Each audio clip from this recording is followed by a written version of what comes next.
Joshua, one of the things that we're finding out is that Deuteronomy, constructed in its current form, doesn't really make much sense until what?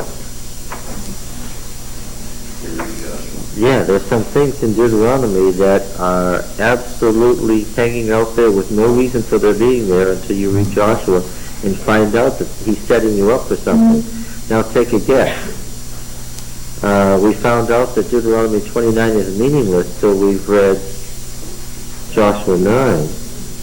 You don't have any idea why it's there or even what it's alluding to. It doesn't make any sense. Do you think there might be other parts of Deuteronomy that are setups for something that's coming? Now look, I'm going to say this again. The origin of the material is not the same as the dating of the book, right? Remember that Jeremiah and his editors are using ancient material that's been handed down through the prophetic movement from the Moshite priesthood. We're not saying that the age of the Deuteronomic history is the age of the origin of this stuff. Don't get that confusion. But, I'm going to say again, an undertaking like the writing of Deuteronomy, Joshua, Judges, Kings, Samuel, and Kings was a monstrous undertaking. It's the work of years. It's the work of, has to be great many people, and the kind of stuff we find in Joshua alone. The city lists, the administrative districts, the borders. What do you have to have access to construct that kind of stuff? Yeah. Whose records? When I tell you, that's right. When I tell you what cities are included in which tribe and when the tribal boundary cuts across and saying Jerusalem is in Benjamin, but the fields that belong to it are in Judah, whose decision is that? And where do you find such records? How is such a thing constructed? This is not a private undertaking. Do you understand? This could not possibly have been a private undertaking. Now, when Jeremiah and his editors set out to construct such a thing, a lot of thought had to go into it. When he's writing Deuteronomy, he's thinking of what is going to be, or perhaps already is, in Kings. Because I would make a suggestion, and that is what? Which book is done last? Yeah, Deuteronomy is written last. Why? Yeah, it's put into the form with reference to what he has created. Do Jeremiah and his editors know that they're writing Scripture? Oh yes, that's his intention. Something like the creation of the Deuteronomic history could be compared to Ellen White writing the Conflict of the Ages series. Understand? It's the overall whole sweep and meaning of the thing that he's after. Now Jeremiah had a great many local prophecies that were directed to specific situations in his own time and place. Right? Where do we find those? We find those in the collection that we call Jeremiah. We find things in the testimonies to the church, for instance, that has to do with how things are going in Parkville, Michigan, that don't have any place in the Conflict of the Ages series, right? Right. Okay. Now, we found out some interesting things, and that is, when we get to the next section, we're going to find, first we're going to go through the book theologically. What is he after theologically? Then we'll come back and examine this mountain of historical and political material that illuminates what was going on at the time, what actually happened and didn't happen, and has implications for what happened in the succeeding period. But, of course, when we read Joshua, let's say it again. Is his interest in writing a history of the conquest? It is explicitly not his interest in writing a history of the conquest. What is he doing? He's writing a theology of how Israel got on the land, why it got on the land, what right it has to the land, and what right it doesn't have to the land. Why? He's looking forward to the fact that Israel has already been destroyed and Judah is about to be, unless something changes dramatically. Okay? All right. So remember that this is primarily a theological work, and the gathering of this massive information is only to support the theology that he is teaching in the book. Okay? If you wanted to know about the history of the conquest, what could you do? In Jeremiah's day, if you wanted to know the accepted history of the conquest, what could you do? Well, that's what the archives were for. And later on, of course, he becomes more explicit that he tells you he doesn't want to talk about a lot of things. He tells you to go read those things. You want to know about that. He's not interested in that. Okay. Now then, one of the things that becomes evident, much more evident when we get to Joshua 10, is a theme that is Jeremiah represents the distillation of the prophetic movement. Okay, 200 years of the prophetic movement. Without even thinking, tell me who's the opponent of the prophet? Who's the opponent of the prophet? Anyone. Just like that. Who's the opponent of the prophet? The king. Yeah. Right? Who's the opponent of the prophet? The king. Well, of course, that happened because of the way the office of judge was divided up by Samuel. One of the things that we noticed, and I hope you've noticed it already, but maybe you haven't. But by the time we get to Joshua 10, it's impossible not to notice. 10:1. When Adoni-Zedek, my Lord is righteous, king of Jerusalem, heard how Joshua had taken Ai and had utterly destroyed it, doing to Ai and its inhabitants as he done to Jericho and its king. Ai and its king as he had done to Jericho and its king. You get it? When the king of Jerusalem heard what he'd done to Jericho and its king and Ai and its king, how the inhabitants of Gibeon had made peace with Israel and were among them, they, meaning the king, spared greatly, because Gibeon was a great city, like one of the royal cities, and because it was greater than Ai, and all its men were mighty. So Adoni-Zedek, king of Jerusalem, sent to Hoham, king of Hebron, Piram, king of Yarmouth, Yatir, king of Lachish, Deber, king of Eglon, which is a mistake, obviously. Deber's a city, and we're missing a king's name here, saying, come up to me and help me, and let us smite Gibeon, for it has made peace with Joshua and the people of Israel. Then the 5 kings of the Amorites, the king of Jerusalem, the king of Hebron, the king of Yarmouth, the king of Lachish, the king of Eglon, gathered their forces and went up with all their armies and encamped against Gibeon and made war against it. And then, as we read through the chapter, what happens to the 5 kings is a big deal. The kings themselves are a big deal. Well, let's go back. Let's look at the beginning here in Joshua 2. Right from the beginning, Joshua says to his 2 spies, go view the land, especially Jericho. They went and came to the house of a harlot whose name was Rahab and lodged there, and it was told the king of Jericho. The king says to get the men and have them killed. Right away, what do we have? We have Joshua making a plan, and what? The local king trying to thwart the plan, right? Okay. Now, when we find out what they actually do to Jericho, what do they do when they finally deal with Jericho? They destroy it and its king. Well, that's not a surprise. Of course, they saved the harlot and her family for reasons that we've discussed in detail. Now look at the thing about Ai. Same thing.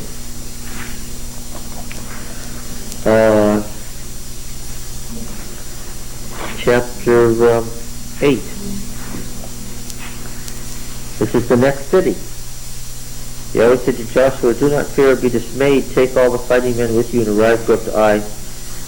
See, I have given into your hand the king of Ai, and his people, his city, and his land. The order is deliberate. What is it? I've given into your hand the king of Ai, and his people, his city, and his land. It's in reference to the king. You should do to Ai and its king, you should do to Jericho and its king. You get it? the king is playing a special role here in these royal cities because, of course, Canaan was made up of royal cities that were under the control of the Pharaoh.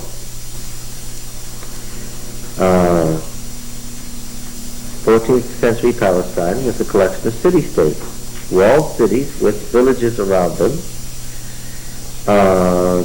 made up of peasants, with a king and his military caste who ruled over them. There was no middle class. The great majority of the people were peasants. And when I say the king and his caste and military advisors, of course the king was also the high priest of the city-state's religion and the chief functionary of the temple in that city and so forth. He was a divine being. Okay? So we understand then why the kings would play a special role in the story. Right? And is he indeed following the theme of the kings? He certainly is. We're going to see it made more and more explicit.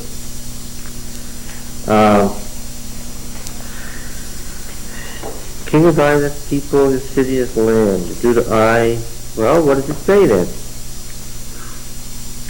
Notice the special role of Joshua in the story.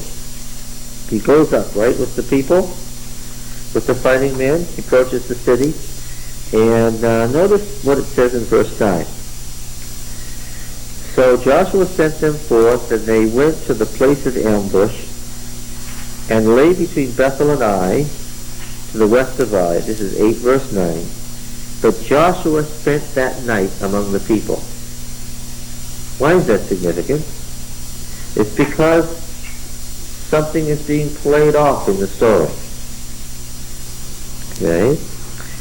And Joshua rose early in the morning and mustered the people and went up with the elders of Israel before the people to Ai. We're going to find out that this is deliberate later on. And we find in verse 13, but Joshua spent that night in the valley. Verse 14, and when the king of Ai saw this, he and all his people, the men of the city, made haste and went out. Joshua was the bait, and the king of Ai takes the bait. You get it? Joshua himself. Now we know that Jeremiah is setting up Joshua in a particular role. Technically we could say to him, come on now, he's not a prophet. Whack, whack, that's not true. There wasn't technically a prophet till when? Till after the division of the office of judge in the Samuel Compromise in 1 Samuel 8 to 12. Yeah, but we know that that's not Jeremiah's theological point here. Joshua is what? Joshua is the prophet like Moses in Deuteronomy 18. Right? And he has a lot to say about the role and the theology of prophets, the person of prophets, the relation to kings, and he is already building his case here. What ultimately happens? Well, verse 23, the king of Ai they took alive and brought him to Joshua. This is not good for the king of Ai, by the way. When Israel had finished slaughtering the inhabitants of Ai in the open wilderness, where they pursued them, and all of them to the very last had fallen by the edge of the sword, all Israel turned to Ai and smote it with the edge of the sword, and all who fell that day, men and women, were 12,000. All the people died, but Joshua did not draw back his hand, with which he stretched out the javelin until he utterly destroyed all the inhabitants of Ai. Only the cattle, this is part of his theology too, and the spoil of that city Israel took as their booty, according to the word of Yahweh which he commanded Joshua. So when the word of Yahweh is commanded directly to Joshua, what does that make Joshua? Moses, the prophet. So Joshua burned Ai and made it forever a heap of ruins as it is to this day. And he hangs the king of Ai on a tree. Well, what does that say about the king of Ai? Deuteronomy 21:22. Deuteronomy 21:22. You remember this verse? Yes. The person who, yes. And this is interesting. 21:22.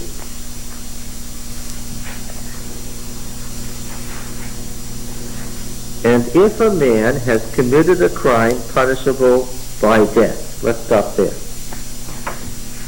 What had the king of Ai done? Remember, Joshua was written with reference to the book of Deuteronomy. Okay, this is the first explicit mention of anybody being hanged on a tree. The law is here in Deuteronomy. We know that it's there because it's going to come up later. Now here it comes up. What had the king of Ai done that was a crime punishable by death?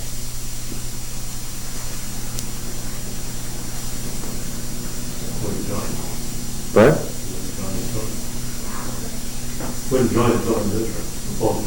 He opposed Joshua.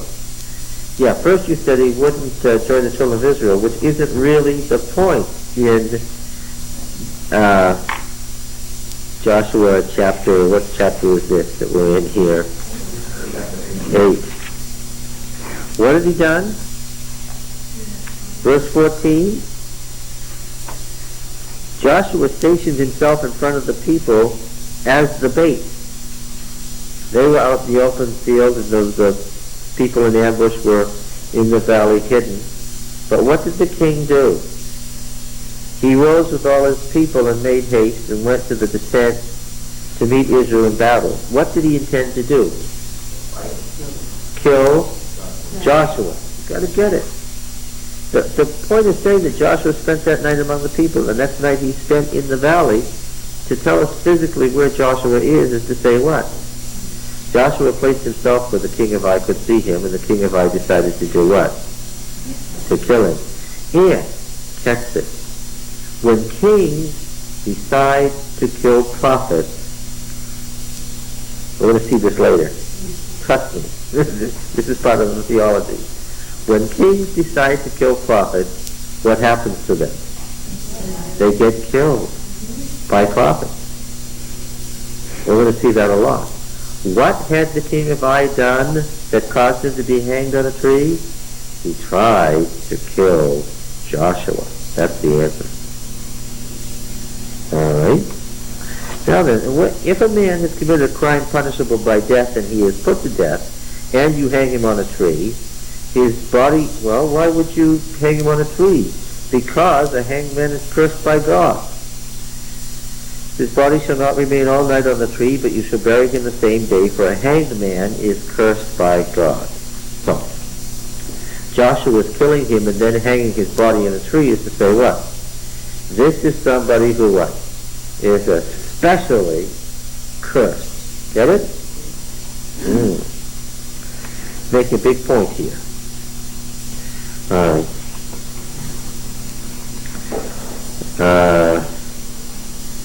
He hanged the king of Ai on a tree until evening.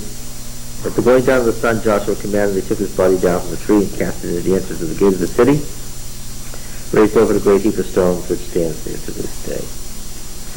In fact, when I look at the narrative, I realize that what's been telling the narrative, and has been right from the beginning, is the role of the kings. Chapter 5, verse 1.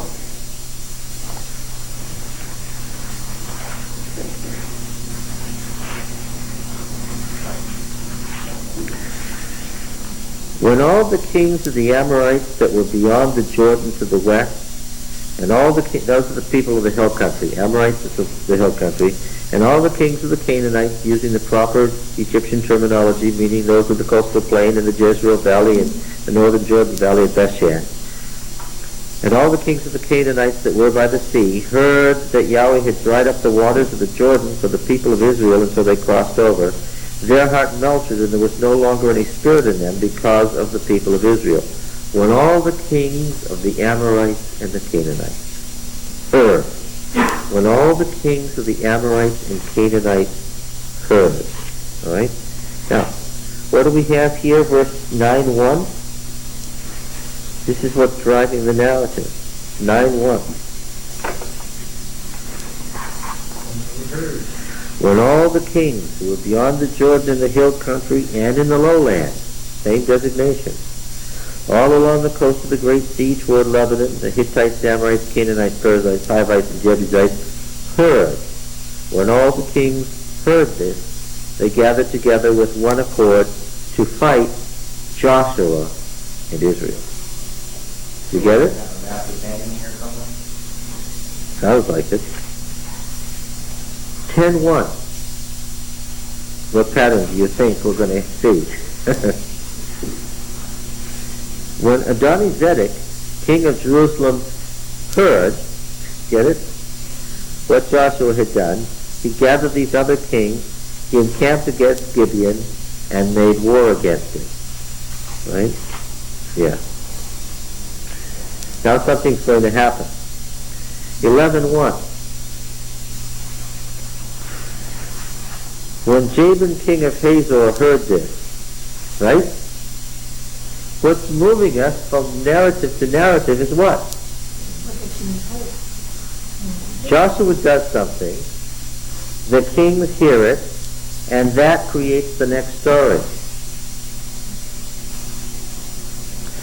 So I could say that this is what?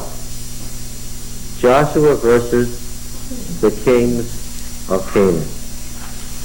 Yeah. And I'm not surprised that the whole section ends 12:1. Now these are the kings of the land.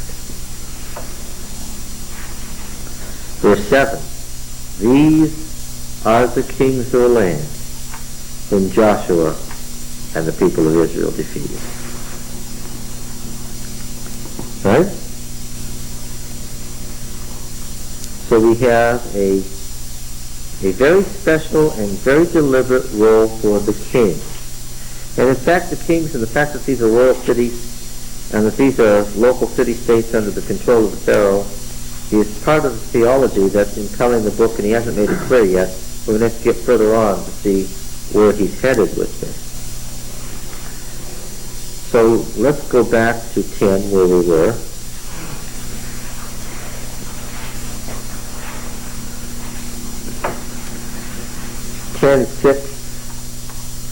The men of Gibeon sent to Joshua to camp in Gilgal, saying, do not relax your hands from your slaves. Come up to us quickly and save us and help us, for all the kings of the Amorites that dwell in the hill country have gathered against us. Joshua went up from Gilgal, and all the people of war with him, and all the mighty men of valor. Yahweh said to Joshua, do not fear them, for I have given them into your hand. There shall not a man of them stand before you.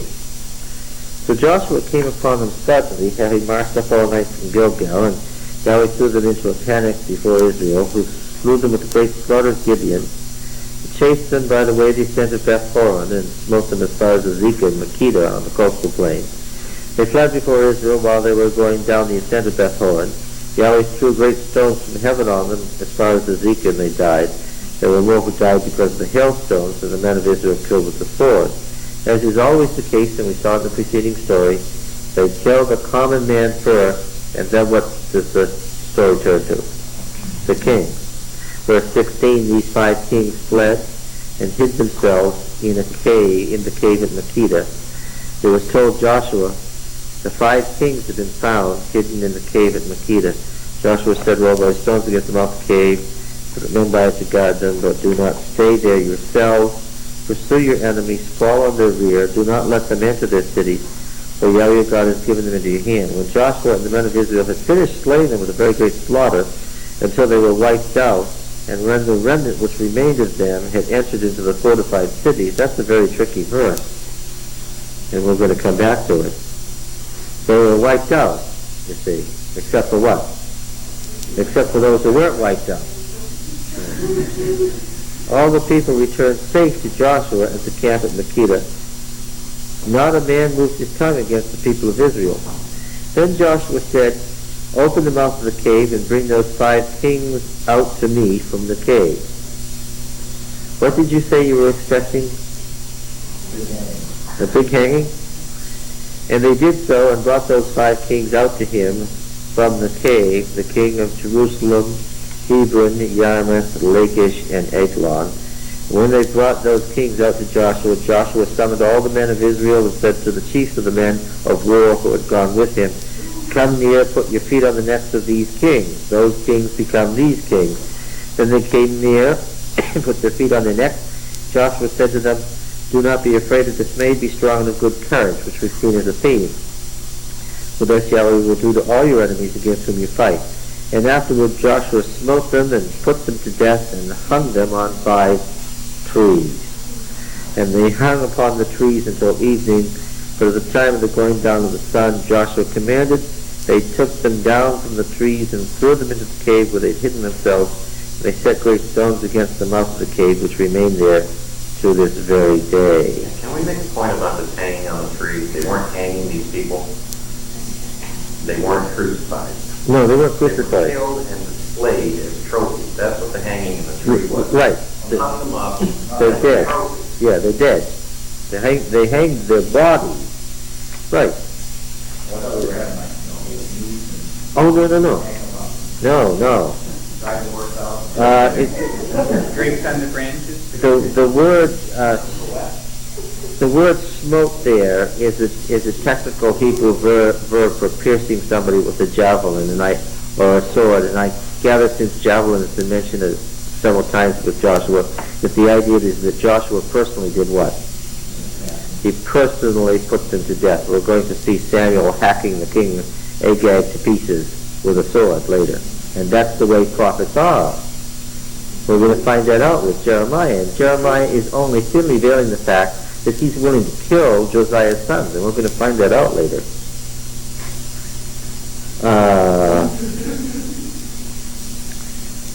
And so after he has killed them dead, then he hangs their bodies up to show that they're especially accursed until the going down of the sun. The point... This isn't like the Romans crucifying No.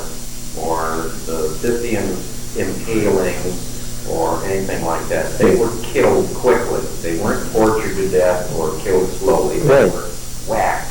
And then they displayed them like trophies, like elephant heads or whatever. And of course, putting them back, taking them down right away is so that the bodies don't putrefy the way it wasn't an idea of turning it into a macabre thing. And Joshua took Makkedah that day and smote it and its king with the edge of the sword. It's very specific, isn't it? He utterly destroyed every person in it. He left none remaining. He did to the king of Makkedah as he done to the king of Jericho. It becomes the symbol here. The king is the point, isn't it? Then Joshua passed on from Makkedah to on the coastal plain, all Israel with him to Libnah, and fought against Libnah. Yahweh gave it also and its king into the hand of Israel. And he smote it with the edge of the sword, and every person in it. He left none remaining in it. He did to its king as he done to the king of Jericho. Joshua passed on from Libnah, and all Israel with him to Lachish, and laid siege to it and assaulted it. And Yahweh gave Lachish into the hand of Israel, and he took it on the second day, and smote it with the edge of the sword, every person in it as he done to Libnah.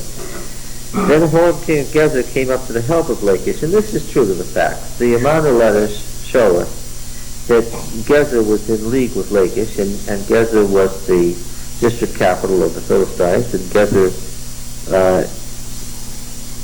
tried to aid Lachish in the Amarna letters. The Amarna letters, in the 14th century, a kind of monotheism developed in Egypt under King Amenhotep IV. And he changed the major national god of Egypt from Amun-Ra, the former chief deity, to the Aten globe, the sun globe that became the solely worshipped deity, and he was the personification of the sun globe, and so he was to be worshipped as the sole deity. This is actually an outbreak of royal monotheism. And Amenhotep IV moved the capital from Thebes, the ancient center of Amun worship, to a newer capital, more centrally located further north, that is further down it's hard to remember, the Nile flows north, so downriver is north, further down the Nile, and he named this city Ahkenaten, the royal residence of the Aten disk, or the Aten globe. And they actually overthrew the 1,000-year-old worship of Amun for this new chief deity, Aten. And he changed his name from Amenhotep, which of course has Amun right in it, to Ahkenaten, the Aten, the favored one of the Aten globe. And you remember his wife Nefertiti, the beautiful one, has come, whose head we see everywhere. And I have a head of Nefertiti sitting on my toilet. I don't know how she ended up there, but we distribute our knickknacks through the house, and she ended up there. But we get to see her every day that way. And things didn't turn out well. You don't overthrow the major priesthood and the major temple of your country that old. You don't overthrow religious tradition. Have I made this point before?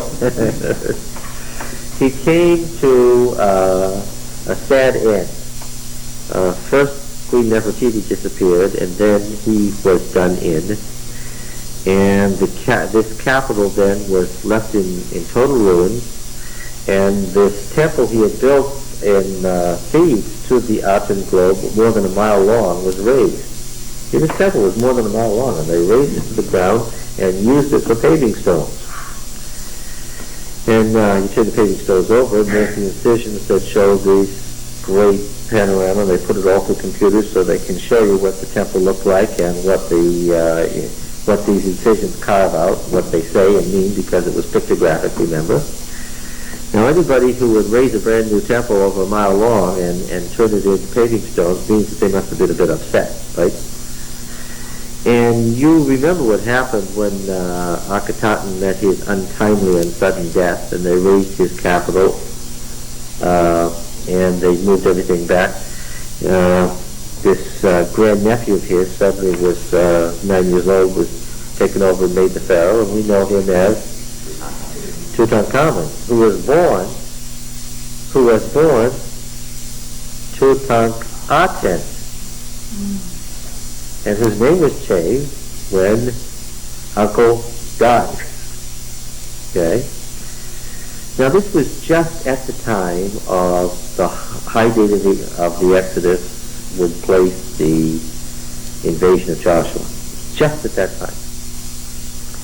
And interestingly, the kings of the city-states of Palestine were writing desperate, complaining letters, exceedingly, hundreds of them, to the Pharaoh, complaining more and more bitterly that the Pharaoh is doing anything to protect the Egyptian province of Canaan from the Habiru, that is, the Hebrews. And that they're marauding through the whole land, and that they set up their capital in Shechem. And that they now have a kingdom that extends throughout the hill country from the valley of Hezbollah in the north all the way to the edges of the king of Jerusalem's territory. And these various kings of these city-states write, and they accuse each other of siding with the Hebrews. And they want the Pharaoh to send an army to put the Hebrews down. And they get more and more desperate because they tell the Pharaoh if he doesn't hurry, they're going to be butchered. And what did Ahkenaten do about this? Nothing. Absolutely nothing. Which is interesting. And of course, one by one, you don't get letters anymore, because then you get letters saying King so-and-so has been killed by the Hebrews, the Habiru, marauding across the land. Now, of course, the folks who believe in the low days of the Exodus want to warn us constantly. These Habiru aren't the Hebrews of the book of Joshua. Don't get them confused. But of course, if you accept the high date of the Exodus, you say what? They're exactly the Hebrews of the Exodus, and that's exactly what happened. If that's true, then, according to the letters that were being written, the reason we don't hear about any war against Shechem and so forth is what? Those cities simply joined. And the reason that the story is so uneven in Joshua is, you get the idea in Joshua that Joshua mowed down all the cities, right? But then you notice that there are only 30 cities. Why? Because the others did what? Joined. And what did they become? Israel. Yes. So you mustn't get the impression that Israel was the descendants of Abraham or the descendants of those folks who fled out of Egypt on the Passover night. Right? First of all, the folks who fled out of Egypt on Passover night were not the descendants of Abraham. Why? There was a rabble of the mixed multitude that were Egyptians, and we noticed names like Hophni and Phinehas, which are Egyptian names, right? And then as soon as they got to the wilderness, what happened? Then the Kenites and the Kenizzites and all these other folks did what? They joined. The Jerachmeelites and all those people joined, so that by the time they got to Canaan, what? Israel was a lot. Now they camped at Kadesh Barnea in the largest oasis in the southern desert. Did nobody come to that oasis? It's the crossroads of the two main roads. Go one way, you're going to go to the Via Maris, to the sea road. Go the other way, you're going to go to Transjordan to the King's Highway. Did nobody come to those places in the 40 years? Everybody who was moving came there. And who did they find there? They found Israel. And what do we find? They joined up. So what was happening was, as things went along, Israel got bigger. Now, the word Hebrew originally meant, well, it's from the verb, to cross over. It means some, and it's the same word that we use for transgress. A transgressor. It's somebody in society who was a transgressor, just crossed the line. And folks in Palestine who weren't doing well would flee. And where would they flee? They'd flee to Transjordan. And according to the minor letters, the folks over on the other side of the river Jordan were basically Hebrews who, because that's the word, were basically Hebrews who fled away from, they'd done something wrong, whatever it was. And they fled across the Jordan. And then this Amorite king from up in the area of Damascus came down and conquered them. Right? Sihon, king of Heshbon. He was a foreigner. He was an Amorite who had imposed his rule over these various dissident elements who had fled over there and were pastoral people. Okay? And they were in refuge from the city-states of Palestine, from the city culture of Palestine. So when Israel came along, this group of Hebrews came along up the highway from the south, conquering everything in their path. What do you think the populace did? Said, oh, let's not join with these Hebrew brothers who are also refugees and slaves from Egypt. Let's side with this Amorite king that we hate. No, that's not what they did. What they do. We have a pretty clear, although the Bible doesn't explain it to us, we have a pretty clear idea of why Sihon didn't succeed in his battle with Moses in Israel. Why? How much support did he have? None. And now all those people over there in Transjordan, what were they? Hebrews. And we find the names of their cities and towns get grafted into the genealogy of Gad and Reuben and Manasseh. Right?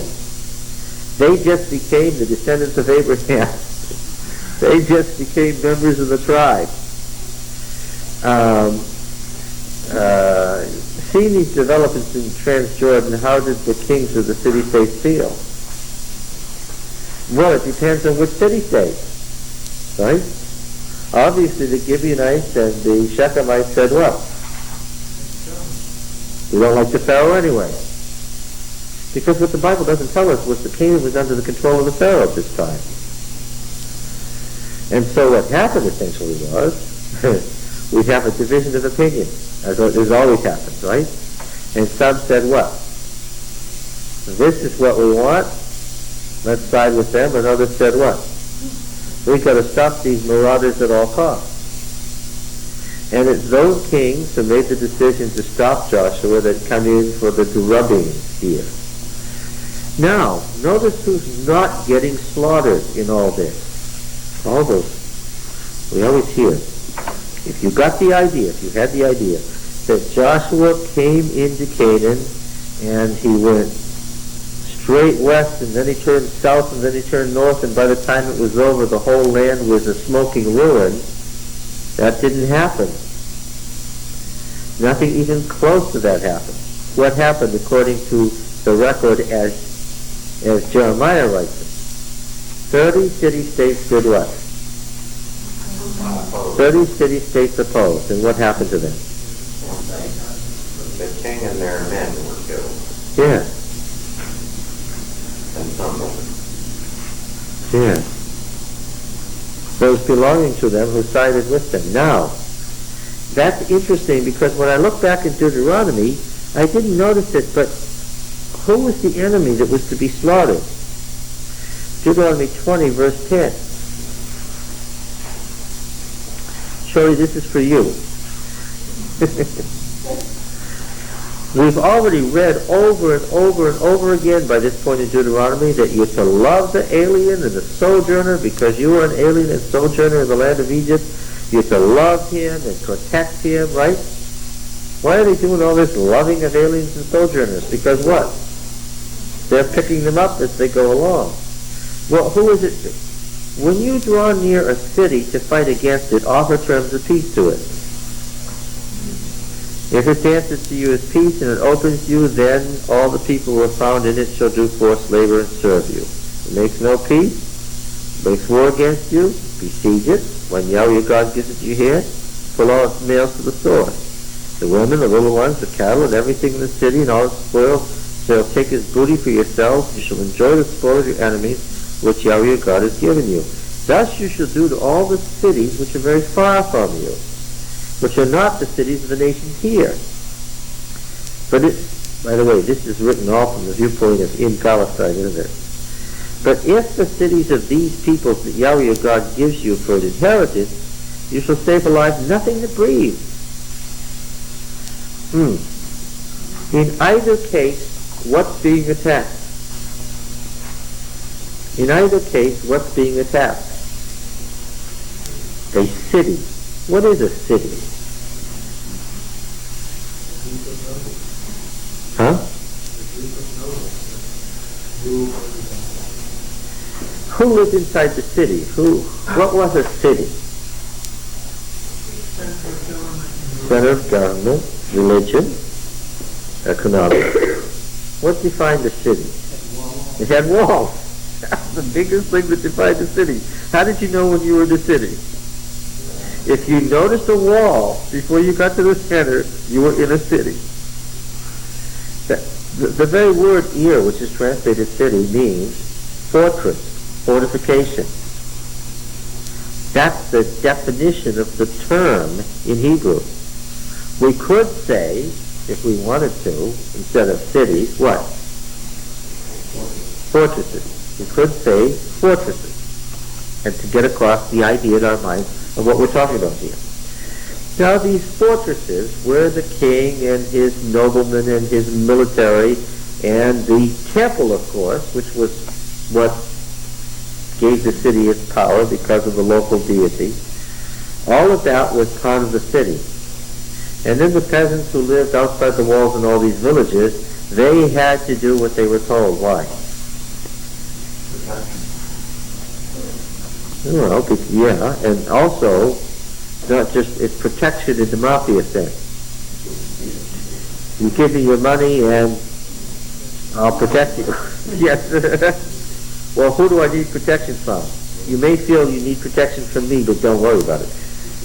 Yeah. You mentioned the 30 kings reversed, also mentioned 31. Yeah, I'm coming to that.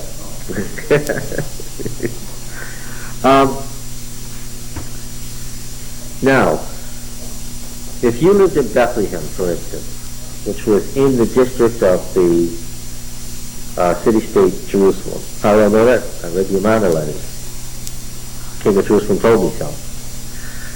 If you lived in Bethlehem and you were lorded over by a despot, a local despot from whom there was no hope of salvation throughout your life, okay?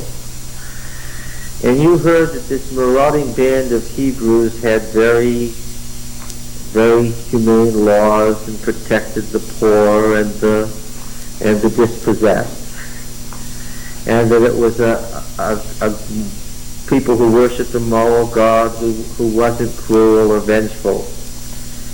And it looked like what they were going to do was kill the king of Jerusalem. what would you do? Yeah, and that's how we see that Bethlehem is one of the children of Judah in the genealogy. How did these city names get in here as the children of these tribes? How do these cities and towns throughout Palestine suddenly become part of the genealogy that we find here? Well, it's very simple how they did. What did they do? They were waiting, and when the Hebrew invaders came, what? Yeah, they were right there to join up. So that what was happening to the population of Palestine? Was it getting mowed down? All those Canaanite children. Like a Palestine liberation. Yeah, that's right. Yeah. What was really happening was that from the viewpoint of the peasantry of Palestine, this was a liberation to something they wanted to be part of. That's why Joshua has to gather the tribes together in Joshua 24 and tell them, you got to put away your foreign gods and worship Yahweh only. And they say, okay, we'll do that. Why? Is this because the folks who came out of Egypt were still worshiping foreign gods? No. In fact, no such claim is ever made about the second generation under Joshua. Not one bad thing is said about them in the narrative. We gather that they were faithful Yahweh. They did what they were told and they succeeded. Not one bad thing is said about them. And why does Joshua have to say to the masses of Israel, put away your foreign gods? Yeah, because Israel is now a whole different thing than it was when they crossed the Jordan. Well, it seems like we have a big problem later on as they dig things out of their basement, and all of a sudden, after a while, they start putting them up again. Well, yeah, because it's not just that. It's that something that the book of Joshua hasn't told us yet, that it's coming to. There were some city-states, and the city-states that Joshua conquered were the ones that were far removed from the densely populated city-states of the lowlands. They were sort of unprotected. That's why the king of Jerusalem was trying to get everyone anywhere nearby to come help. Why? He knew he was standing out there alone. But when you got down to the coastal plain, what was the problem? There were all these city-states within sight of each other with chariots and horses. And what do we find out when we start reading Joshua 13? We find out that the tribes, what?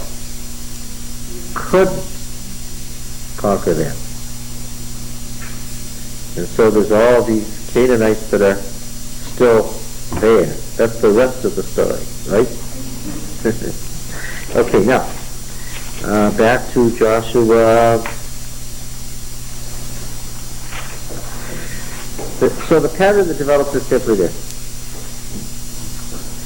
The Hebrews took the valleys on the eastern side going up into the central mountain range, and they took the central mountain range.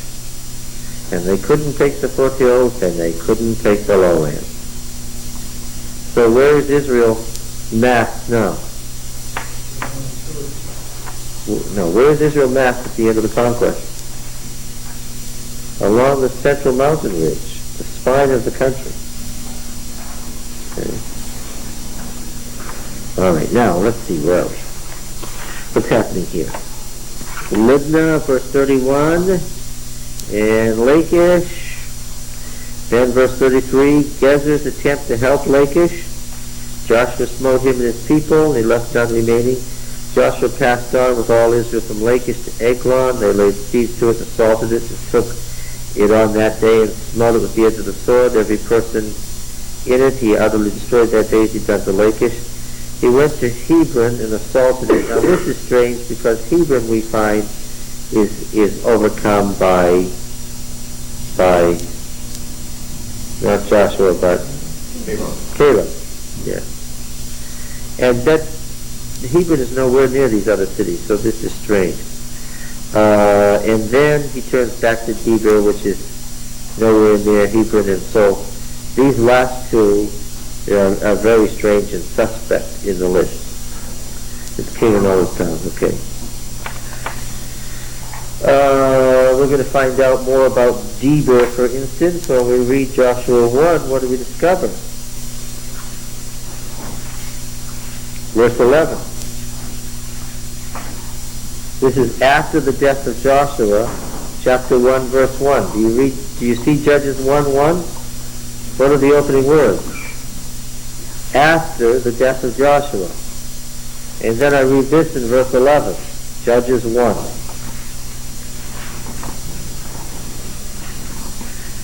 Verse 11, from there they went against the inhabitants of Deber. The name of Deber was formerly Kiriath-Sepher, and Caleb said, he who attacks Kiriath-Sepher, that is Deber, and takes it, I will give him Achsah, my daughter, as wife.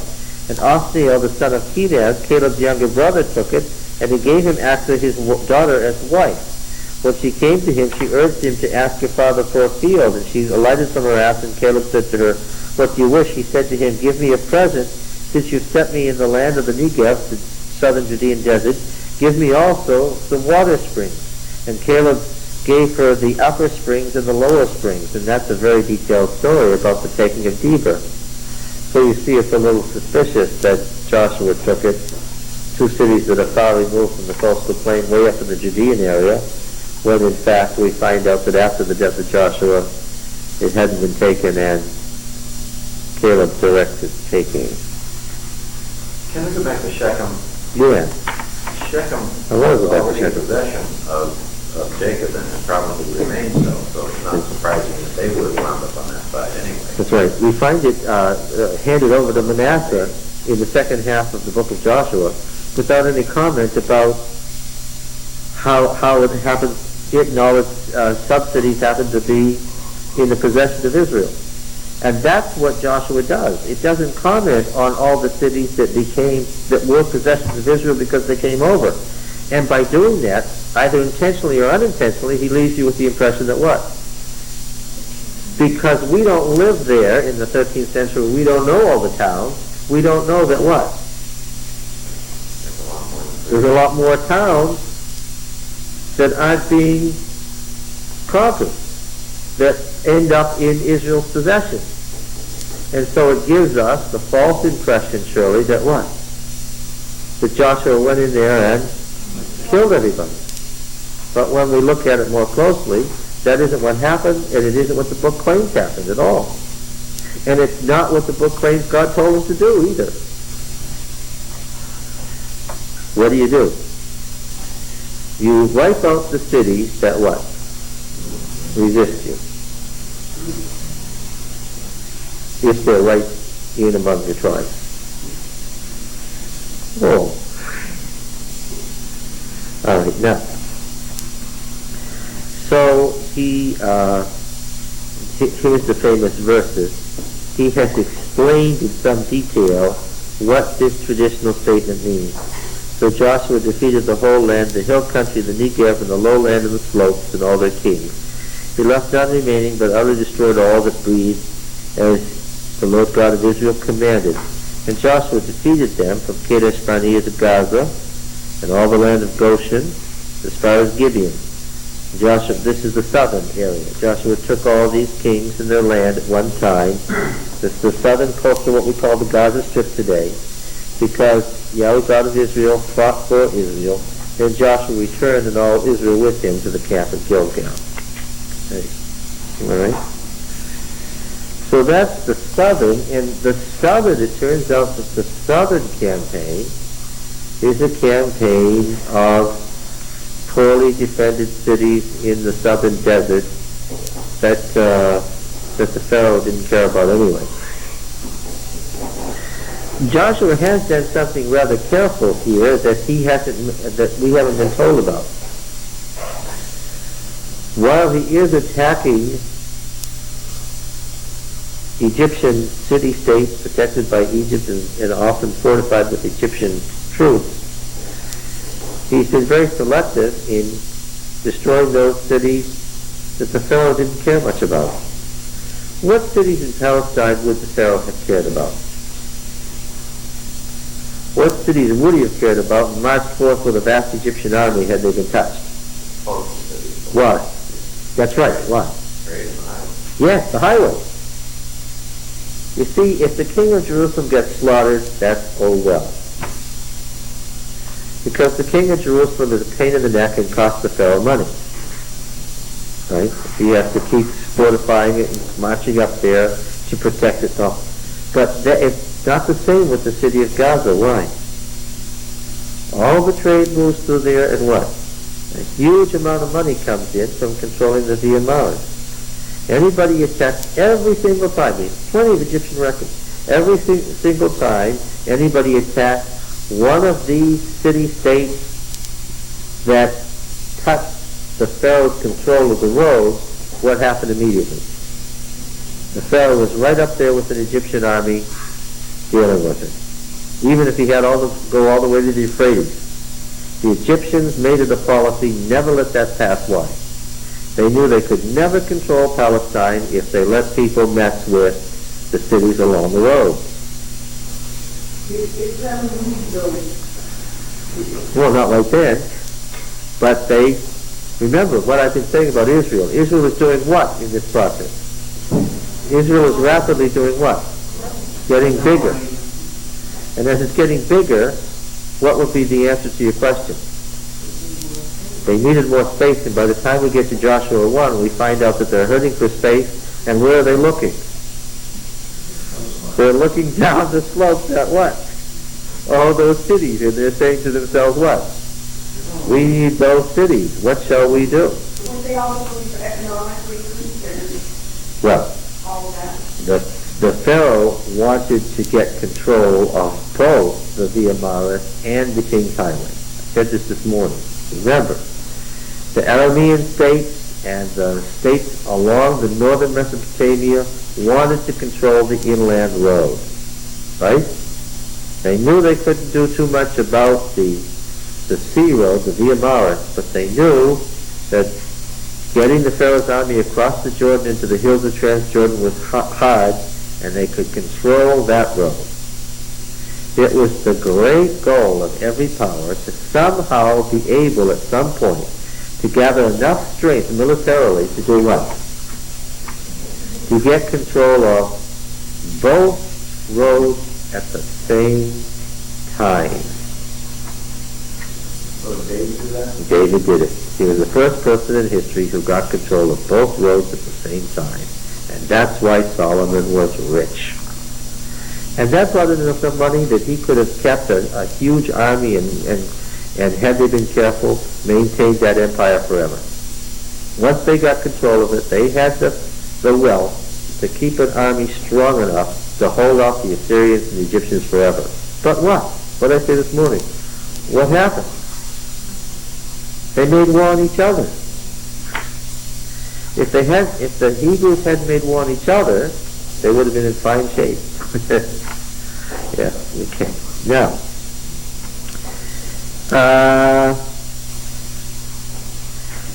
the northern kings, 11:1. Can I ask you a question? Yes.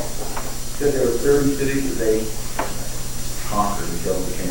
Yeah, chapter 12 says that. Well, it says 31, but we'll find out why. How many cities were there total that they, Could have conquered? No, I'm not. They could have. But some, how many joined and how many? You say there were 30 that they had to annihilate.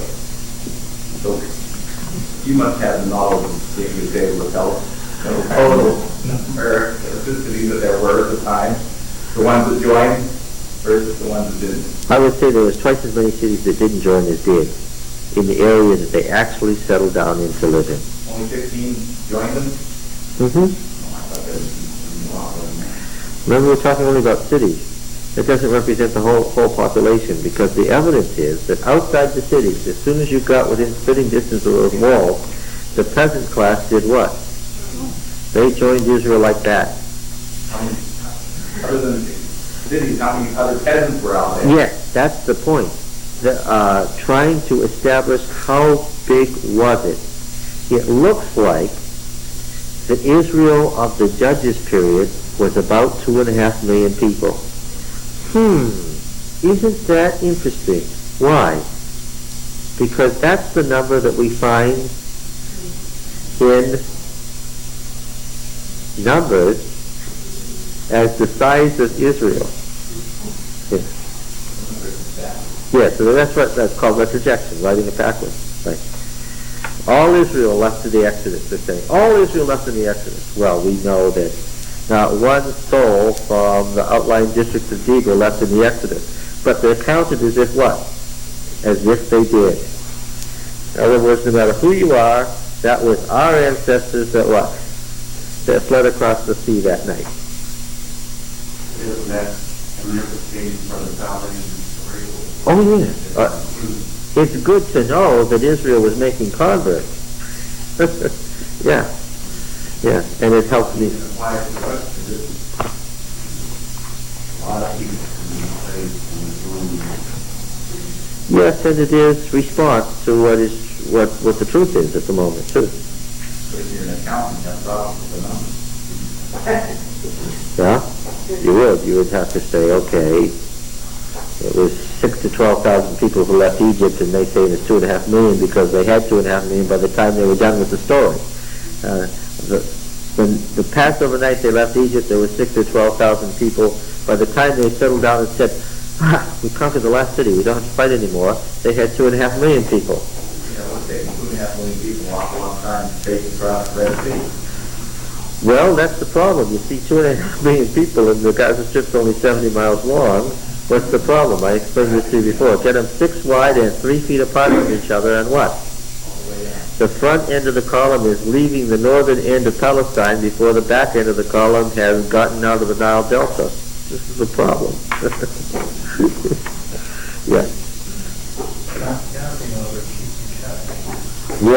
Yeah. Getting people 5 abreast and 3 feet apart from each other isn't even possible when you're talking about agrarian people with tents and cows and children and so forth. Yeah. Well, we could say that based on the structure and the society of Palestine, that the invasion of Joshua was an idea whose time had come. Understand what I mean? All right. When Jabin, king of Hazor, heard of this, 11:1,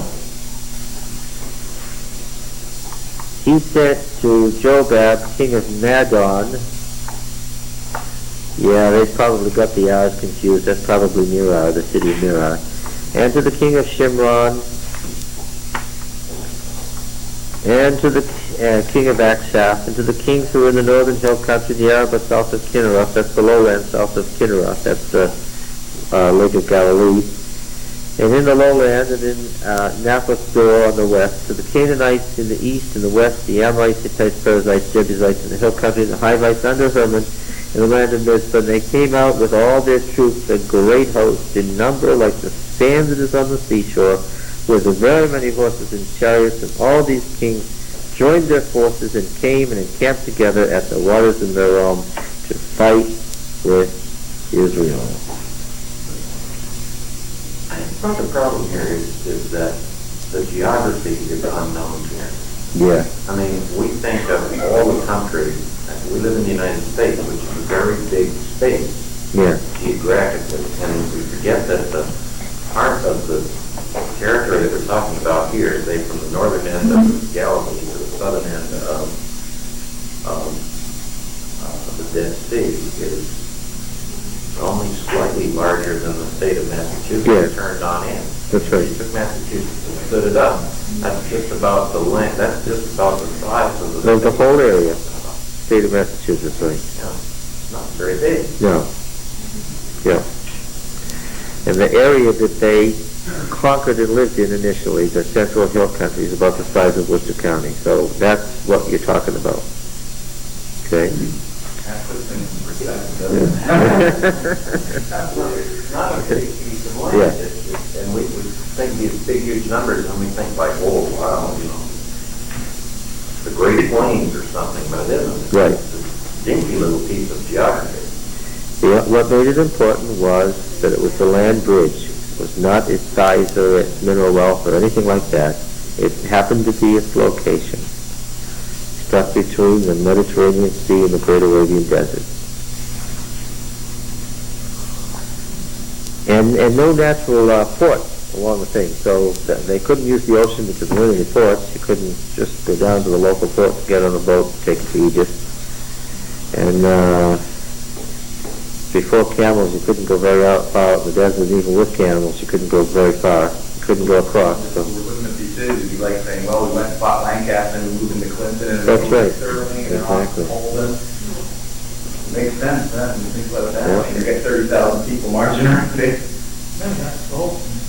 Yeah. Holden, I forgot Holden. Jebusite, well, yeah, as long as you mean just the center of the town, because remember, you're talking about cities that were 5 to 10 acres. Well, if you heard of 30,000 Muslims coming into Lancaster, I mean, I'm sure a lot of them sitting back kind of trembling too, wondering whether we should join them or fight them.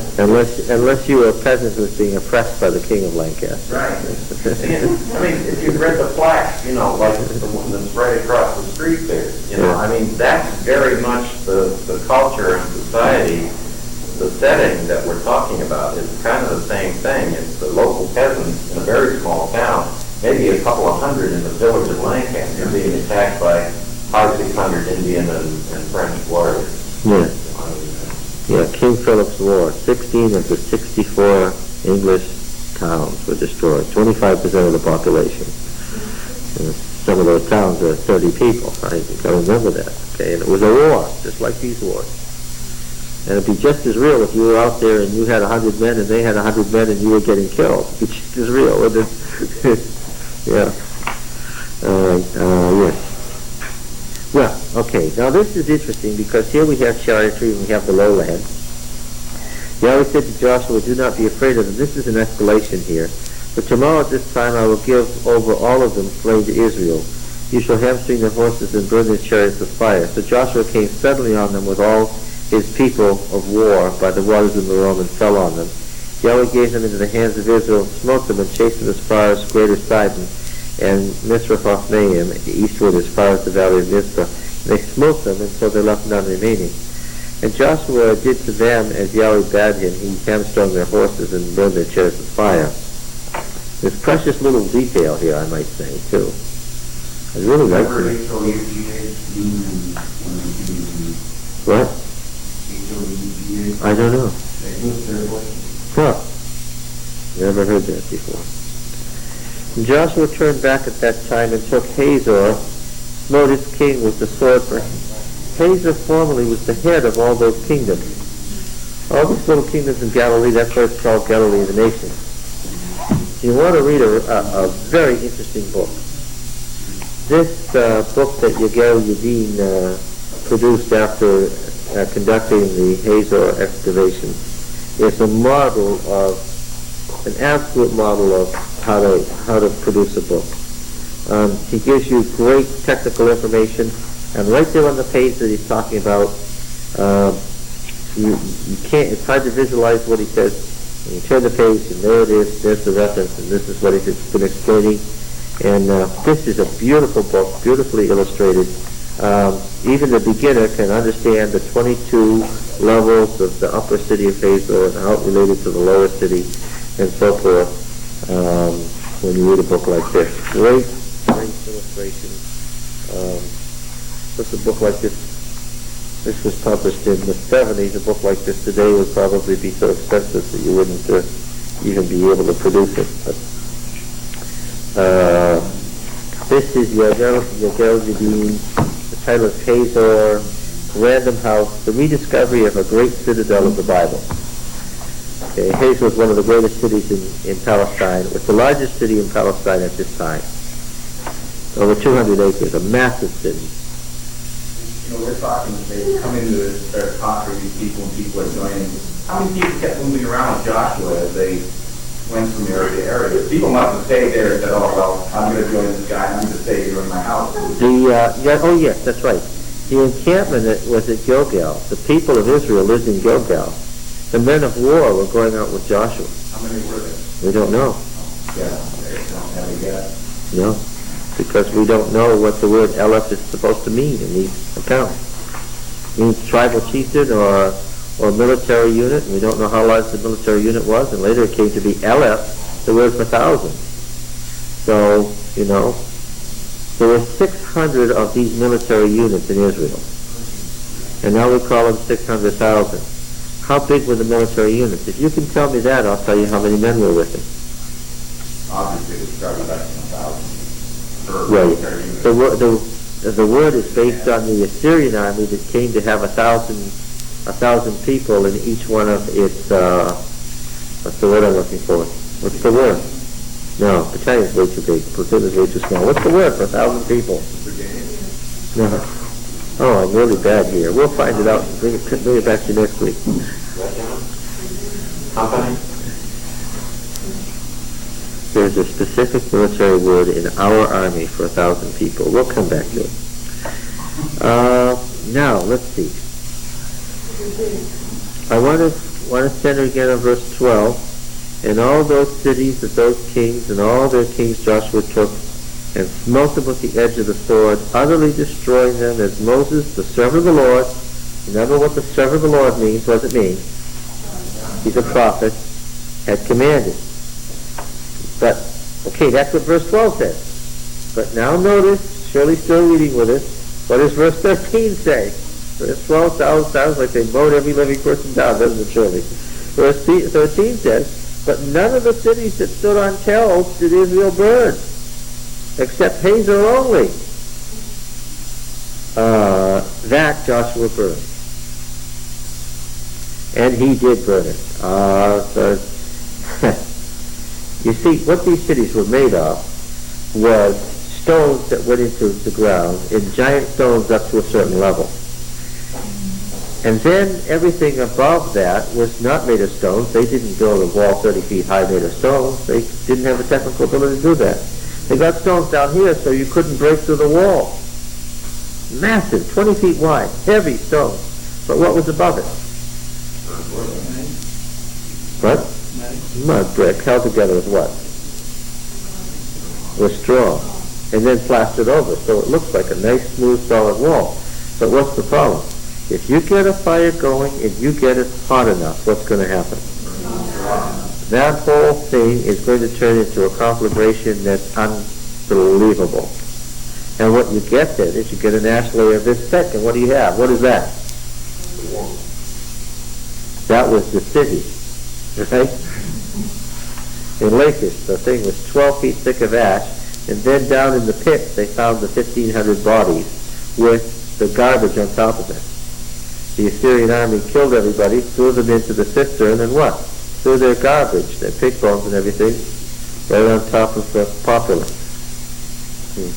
So what you have is you have this massive ash level. That was the city. Okay, that's why a lot of things that were written on potsherds, a lot of the notes and so forth, but what happened to a lot of them? They burned. All you find is carbon. Yes, now what does it say in verse 13?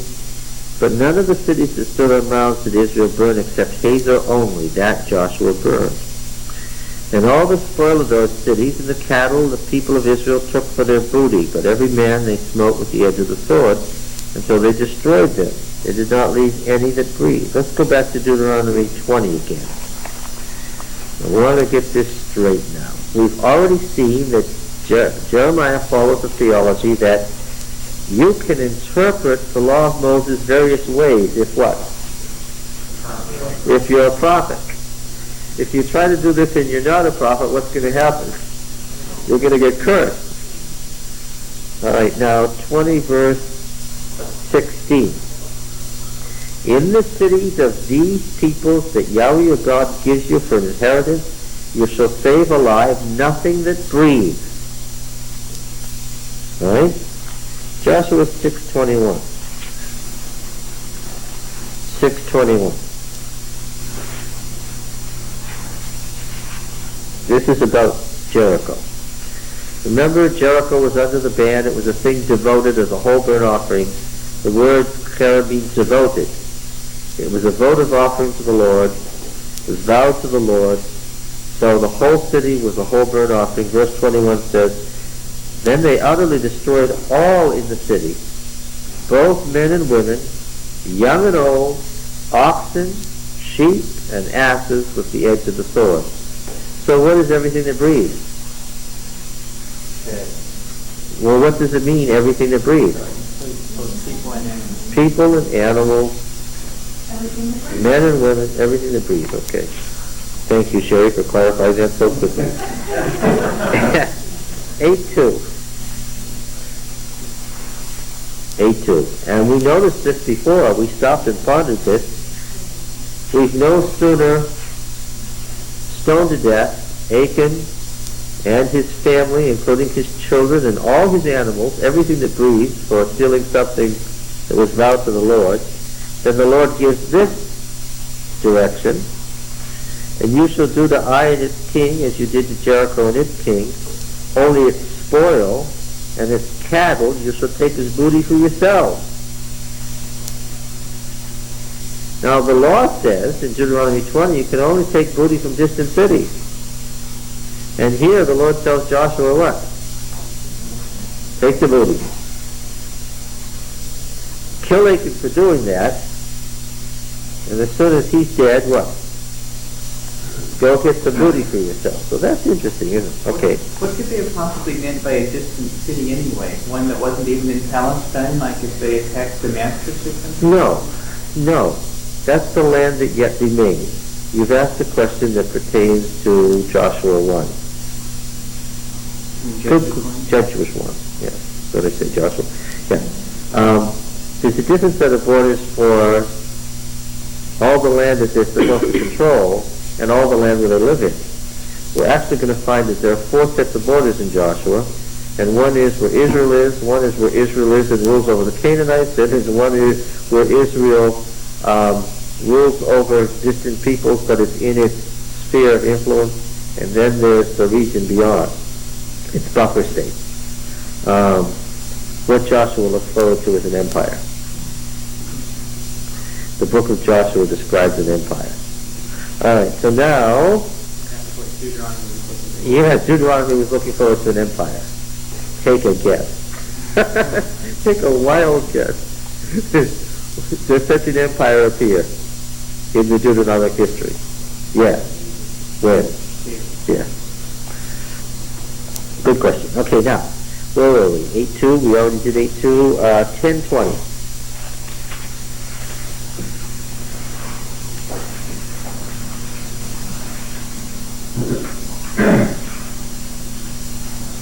I find this one, 10:28, pardon me.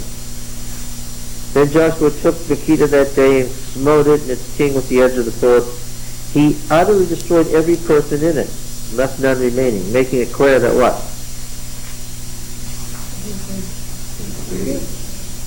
Well, as soon as you say he killed every person, what haven't you done? Yeah, I said you know that along with animals, what goes along with animals? The animals are part of what? This is the indication. Yeah, if the animals are alive, then what? That's right, but what else do they get? The booty. Right? If the animals are killed, the whole thing is going to be burned up with fire. If the animals are alive, we know what? They got the animals and everything else. Yes, in verse 30, Libnah, Yahweh gave it into the hands of the Israel. He smote it with the edge of the sword, and every person in it. 32, every person in it as he done to Libnah. That's Lachish. There's a whole bunch of them. Yeah, the rest of the chapter. Okay. All right. 37, 39, 40. And now we come to this that we've been looking at in chapter 11. Let's read verse 12 again. After saying he burned Hazor with fire, what does it say here? In all the cities of those kings and all their kings, Joshua took and smote them with the edge of the sword, utterly destroying them, as Moses, the servant of the Lord, had commanded.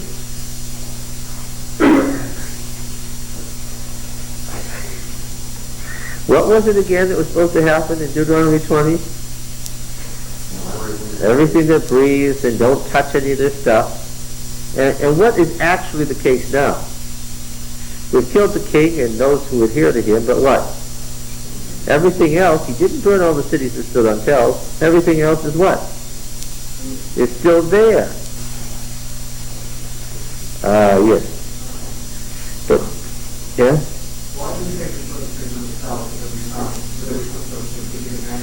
Yeah, because they wanted them. Yes. Get rid of the stuff you want to live in. That's the whole, Yeah. that's one of the nuclear war scenarios. You don't have nuclear war because there's no point to it. You can't do anything with it after you blow it all up. Yeah. So it's the point that they captured those cities, but they didn't burn them. That's right. They took the city as a whole thing and kept it for themselves. There's still walls and there's still houses and so forth. None of the cities that stood on Mount did Israel burn except Habiru only. That Joshua burned. And all the spoil of these cities and the cattle the people of Israel took for their booty. But every man they smote with the edge of the sword until they had destroyed them, and they did not leave anything that breathed. Okay? And so now we've seen that the interpretation of the meaning of the text has changed. According to whose words? Joshua. He redefined the meaning. Why can Joshua do that? Because he's a prophet. He's the servant of the Lord.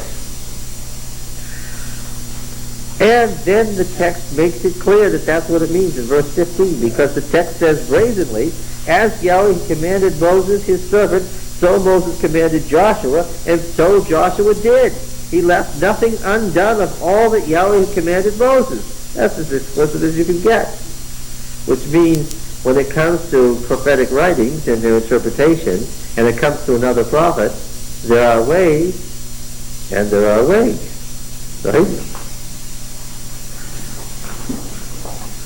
We're going to find this a lot in the Deuteronomic history. Prophets get to tell you right now what God wants and how his plans to be carried out. He'll fulfill what was written back there, but you'll have to consult the prophet to find out exactly what that means.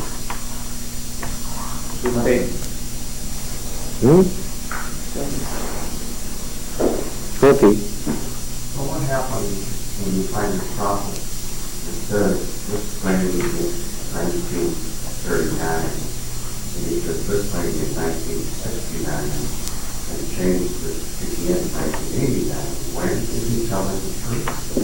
Every time. Well, now what chapter do we have to consult? What's the confusion? In Deuteronomy 20, there are two distinct plans. In one, you kill all the men, and in the other, you kill everything. Well, you kill everything in the cities where you're going to live, and we're about to read the borders, and all these cities are inside the borders. These are close at hand cities. These aren't the cities of the land that yet remain. They didn't do what is said there. Well, wait a minute. The cities that are close at hand, you don't kill everything that's in them. That's for the cities that are far away. Yeah. The ones you're going to live in, you just kill the men. No, verse 15. Thus you shall do to all the cities that are very far from you, letting people live, which are not cities of the nations here, but in these cities of these people that Yahweh your God gives you for an inheritance, you shall save alive nothing that breathes. These cities here. Fit unless you're going with verse 10 and those 4 verses, those 5 verses. Yeah. Down to 15. Right, and the cities that are far away are those in 10 to 15. Those are the cities that you offer terms of peace, and you kill the males and keep the women and the little ones and the booty. But, verse 17, you shall utterly destroy them. Hittites, Amorites, Canaanites, Perizzites, Hivites, Jebusites. These are the cities we've just been looking at. Okay, so, the point is then that he's beginning to build a theology of prophecy that he's going to, again, we have to consult Deuteronomy 13 and 18. Where if the prophet has the word of the Lord in him, he won't he won't tell you to worship any other gods, he won't consult astrology, he won't, whatever. He'll never speak in the names of God. How may we know? What's the answer? This is an interesting answer in Deuteronomy 18. How may we know the word of which Yahweh has not spoken? Verse 22. When a prophet speaks in the name of the Lord, if the word doesn't come to pass or come true, that's the word which Yahweh has not spoken. The prophet has spoken presumptuously. You need not be afraid of him. If Joshua had said, we don't need to do this, then the next time they attacked the city, they lost and were wiped out, what would we say? Joshua was no prophet. It's the most practical of tests, which is what? It's an incredibly practical, pragmatic test. How do you know who's a true prophet? What? By their fruit, yeah. By what the outcome is of following this one or that one. But then at the time, if you're living with that prophet, then how do you know? The people who were there with Joshua at the time, before they went to attack that city, if you don't know for sure until after. That's right, the first time is a risk. Who you put your faith in, the first time is a risk. That's the opinion of the Deuteronomist, and he's going to just address that further on. We've got to get to later in the prophetic movement to have this come up again. But you got Moses who anoints Joshua. So Yes. if you believe Moses, it's not a risk to go with Joshua. And his successors, who are anointed right down to Samuel. Right. And then Samuel is to be connected with Shiloh and the Shiloh prophets who follow in succession. Alright. The prophet Jehu says, okay, if you'll rebel against Rehoboam, you'll win. Of course, if Jehu had been wrong, then Jeroboam would have been dead. Okay, now then, verse 16, 11:16, Joshua 11:16.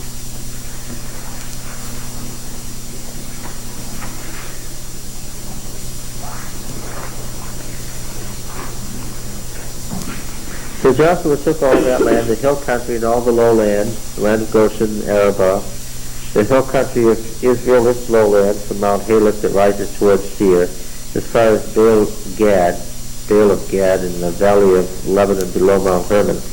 He took all their kings and smote them and put them to death.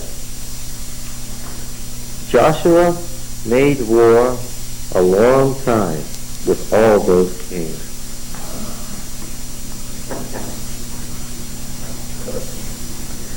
Well, if you got the I got the impression that this happened like in 3 weeks, didn't you?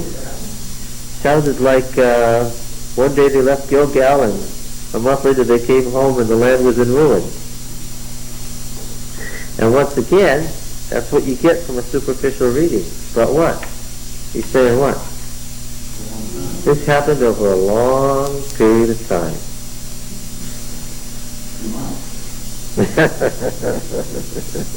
You believe say what a long time is? Oh, it means years, because the next thing that happened is Joshua is ready to die.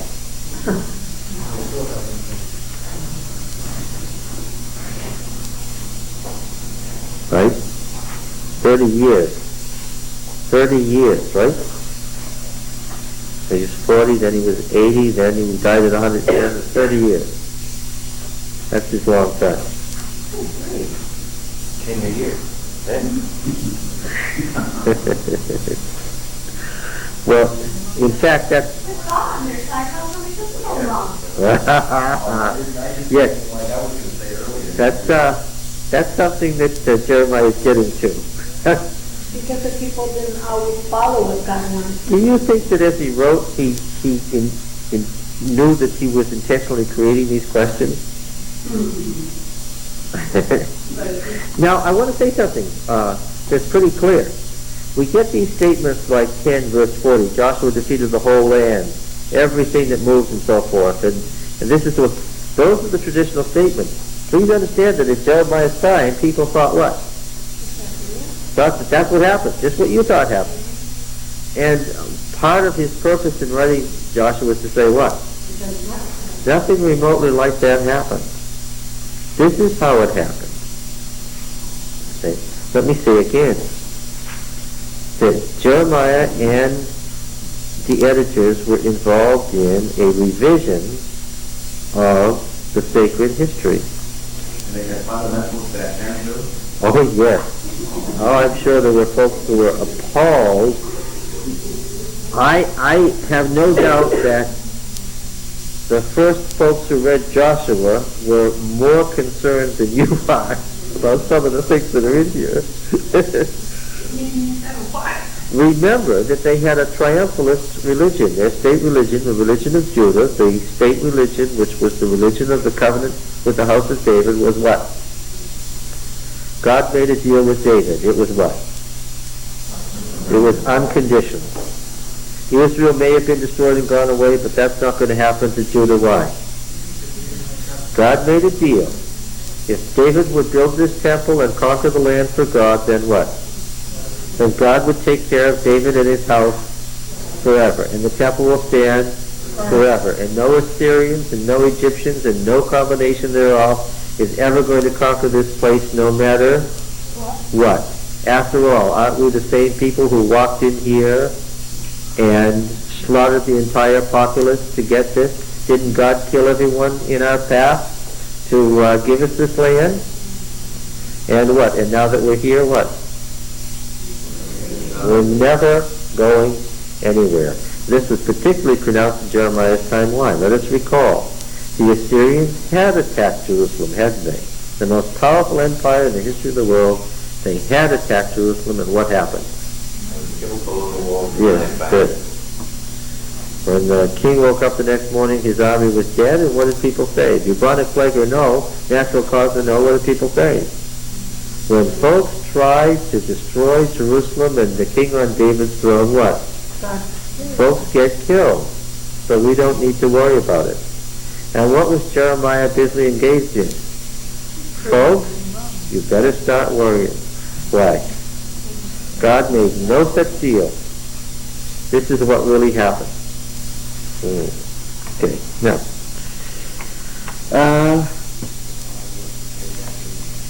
Well, I mean, why is he introducing all this stuff? People wouldn't accept that statement. Look, this is something that happened. This is something that happened early in Jeremiah's career. This is how Jeremiah got barred from the temple in the first place. Jeremiah 7, verse 1. The word that came to Jeremiah from Yahweh. Stand at the gate of Yahweh's house and proclaim there this word and say, hear the word of Yahweh, all you men of Judah who enter these gates to worship Yahweh. Thus says Yahweh of hosts, the God of Israel. That's his warrior name. Amend your ways and your doings, and I will let you dwell in this place. What? Amend your ways and your doings, and I will let you dwell in this place. Do not trust in these deceptive words. This is the temple of Yahweh. The temple of Yahweh. The temple of Yahweh. You think he's speaking to a receptive audience here? For if you truly amend your ways and your doings, if you truly execute justice one with another, if you do not oppress the alien, the fatherless, the widow, what's he talking like? He sounds like what? He sounds like Deuteronomy. Or shed innocent blood in this place, and if you do not go after other gods to your own hurt, then I will let you dwell in this place, in the land that I gave of old to your fathers forever. It doesn't say I didn't give it of old forever, just what? You're only going to get it on the basis of covenant law. Behold, you trust in deceptive words to no avail. Will you steal, murder, commit adultery, swear falsely, burn incense to Baal, go after other gods that you have not known, and then come and stand before me in this house, which is called by my name, and say, we're delivered, only to go on doing all these abominations? Has this house, which is called by my name, become a den of robbers in your eyes? That's what Jesus is quoting, by the way. Behold, I myself have seen it, says Yahweh. Go now to my place that was in Shiloh. Now this is particularly sensitive because you remember that Jeremiah was a descendant of Abiathar, of the priest of Anathoth, and who was Abiathar? He was Eli's great-grandson.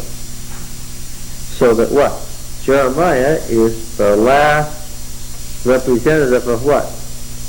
The priesthood of Eli at Shiloh that had suffered the loss of the ark and the destruction of the Lord's temple. So this mention of Shiloh is particularly painful and outrageous. Right? Go now to my place that was in Shiloh where I made my name dwell at first. Made my name dwell, you see this? And see what I did to it for the wickedness of my people Israel. And now because you've done all these things, says Yahweh, when I spoke to you persistently, you did not listen, and when I called you, you did not answer. Therefore I will do to the house which is called by my name and in which you trust, and to the place which I gave to you and to your fathers, as I did to Shiloh.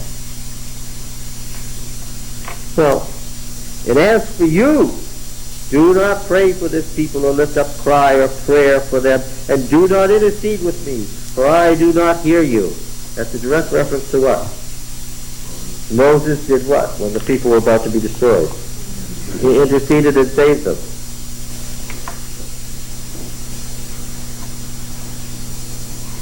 Since the priesthood of Shiloh was the Mushite priesthood, Jeremiah was a descendant of Moses, and all of this is particularly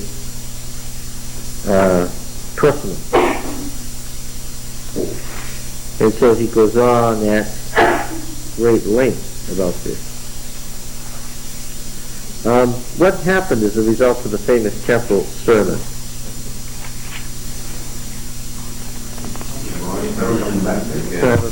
What? Oh yeah. Yeah, that's why he had to send Baruch to do some prophecies in the latter part of Manasseh's reign. He was barred on pain of death from being there anymore. And he was exceedingly unhappy with Manasseh, and had things gone on much longer, I can tell from the way he writes the Deuteronomic History, but he was ready to seek a revolution. All right, now then, back to Joshua. Joshua made war a long time with all those kings, verse 18. There was not a city that made peace with the people of Israel, that is to say, not a city in their path, not a city that they were getting ready to fight with the people of Israel, except the Hivites, the inhabitants of Gibeon. They took all in battle. Now, when we read the next chapter, we're going to see that the list of kings is the first two is Og and Sihon, the two kings who Transjordan, and then the kings west of Canaan. And he writes here, and this is his theology. I've already said there was something about kings. For it was Yahweh's doing to harden their hearts, that they should come against Israel in battle, in order that they should be destroyed utterly, and should receive no mercy, but be exterminated, as Yahweh commanded Moses. Deuteronomy 2, verse 30. This is what Moses said about the two kings across the Jordan. But Sihon the king of Heshbon would not let us pass by him, for Yahweh your God hardened his spirit and made his heart obstinate, that he might give him into your hand, as is this day. What is it again now? For it was Yahweh's doing to harden the heart, that they should come against Israel in battle, in order that they should be utterly destroyed, and should receive no mercy, but be exterminated, as Yahweh commanded Moses. This is familiar, right?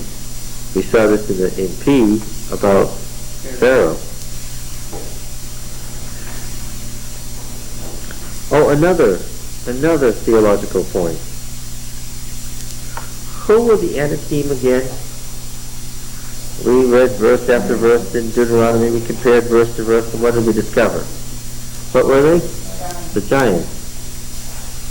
Descended from the evil divine beings. Descended from the evil divine beings in Genesis 6. They were the last of the race that was supposed to be destroyed by the flood. How did they pop up after the flood? I don't know. That's not an issue. The point is, who are the Anakim? They're the race of semi-divine beings that resulted from the intermarriage of the Sons of God with the daughters of men in Genesis 6. Yes. I estimated that just covered, or in the last couple of years, and covered maybe 53 years old. Yeah, well, I don't think that there's anything about the 6,000 years. Somebody certainly could be 5,300 years old, from our viewpoint. Would have to be, especially if the genealogies in Genesis 5 and 11. Well, I don't think the flood was that recent. 5,300 years ago. And we're talking about writing in 3000 BC. Written history. 3,000 years of written history exists before Christ. So that's 5,000 years right there. Remember the argument of the Essenes about knowing that it's time for the Messiah. How do you know that it's time for the Messiah? It's 6,000 years old. Yeah, the world is 6,000 years old, and it's time for the 7,000 years, which is the Messianic age, to dawn. That was the standard argument. Okay. This is retrojection, is what you mentioned. Yes. Standard biblical chronology. That's right. That's basic stuff. That's been around for quite a while.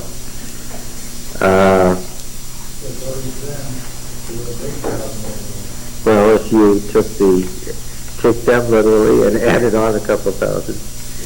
Now, let's see. This is a theological statement based on what we found in Deuteronomy also, verse 21. And Joshua came at that time and wiped out the Anakim from the hill country, from Hebron from Deber and from Anab, from all the hill country of Judah, from all the hill country of Israel. Joshua utterly destroyed them with their cities. There was none of the Anakim left in the land of the people of Israel. Only in Gaza, in Gath, and in Ashdod did some remain. That's good of Joshua to kill that race of giants descended from the evil sons of God who married the daughters of man. I'm glad that he did that. There's some left, though. You think we'll hear about them again in the Deuteronomic history? Yeah. So Joshua took the whole land according to all that Yahweh had spoken to Moses, and Joshua gave it for an inheritance to Israel according to their tribal allotments, and the land had rest from war.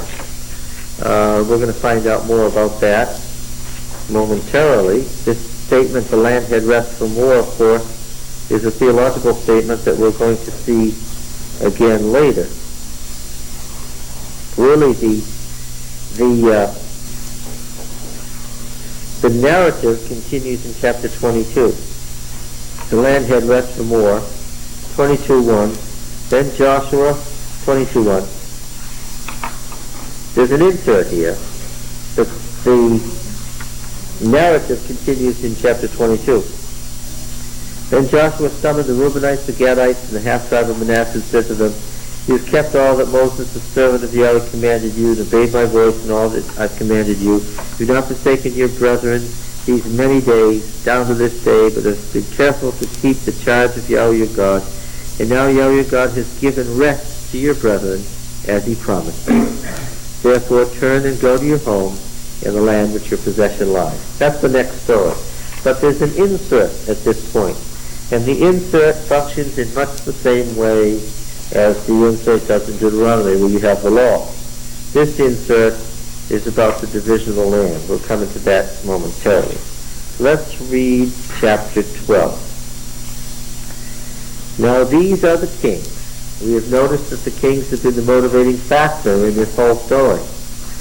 These are the kings of the land whom the people of Israel defeated and took possession of their land, beyond the Jordan toward the sun rising from the valley of the Arnon to Mount Hermon, with all the Arabah eastward, Sihon, king of the Amorites, who dwelt in Heshbon, and ruled from Aroer, which is in the middle of the valley of the Arnon, from the middle of the valley as far as the river Jabbok, halfway up, the boundary of the Ammonites, that is, half of Gilead, and the Arabah, the sea of Kinnereth eastward, and in the direction of Beth Jeshimoth, all the sea of the Arabah, the salt sea, southward to the foot of the slopes of Pisgah, and Og king of Bashan, one of the remnants of the Rephaim, who dwelt in Ashtaroth and in Edrei, and ruled over Mount Hermon and Salach on all Bashan, that's the northern half, to the boundary of the Geshurites, east of the Sea of Galilee, the Maacacites, and over half of Gilead to the boundary of Sihon, king of Heshbon. Moses, the servant of the Lord, and the people of Israel defeated them, and Moses, the servant of the Lord, gave their land for possession to the Reubenites, Gadites, and half of Manasseh. These are the kings of the land whom Joshua, see they're being balanced against each other, Transjordanian and Cisjordanian kings. These are the kings of the land whom Joshua and the people of Israel defeated on the west side of the Jordan, from Baal Gad in the valley of Lebanon to Mount Halak that rises towards Seir. And Joshua gave their land to the tribes of Israel as possession according to allotments, in the hill country, in the lowland, the Arab, the slopes, the wilderness, the Negev, the land of the Hittites, Amorites, Canaanites, Perizzites, Hivites, and Jebusites, the king of Jericho, 1, Ai, Bethel, Jerusalem, Hebron. I noticed that these are in the order that they appeared in the narrative.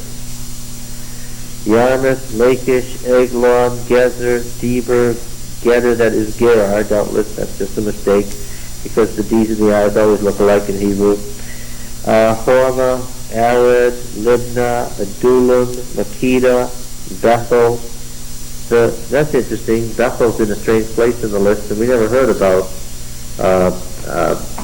Bethel, did we?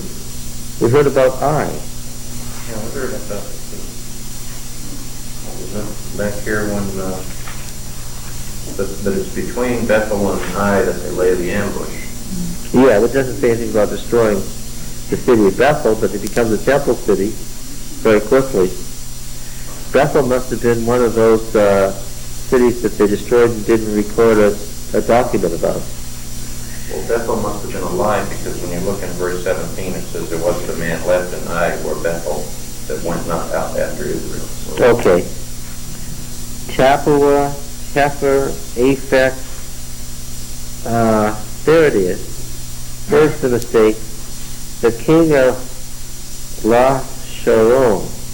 What's La Sharon? The Sharon is the coastal plain. Now there were several Apheks all over this place. And so when they tried to explain which Aphek they meant, they said Aphek of Judah, yes, this Aphek of the Sharon. So in verse 18, do you see that? That should read, as it does in the Septuagint correctly, Aphek of the Sharon, 1. Okay. La Sharon is not a city, it's the coastal plain. Telling you which Aphek it's talking about. So that reduces the list of 31 to what exists correctly in the Septuagint, which is 30.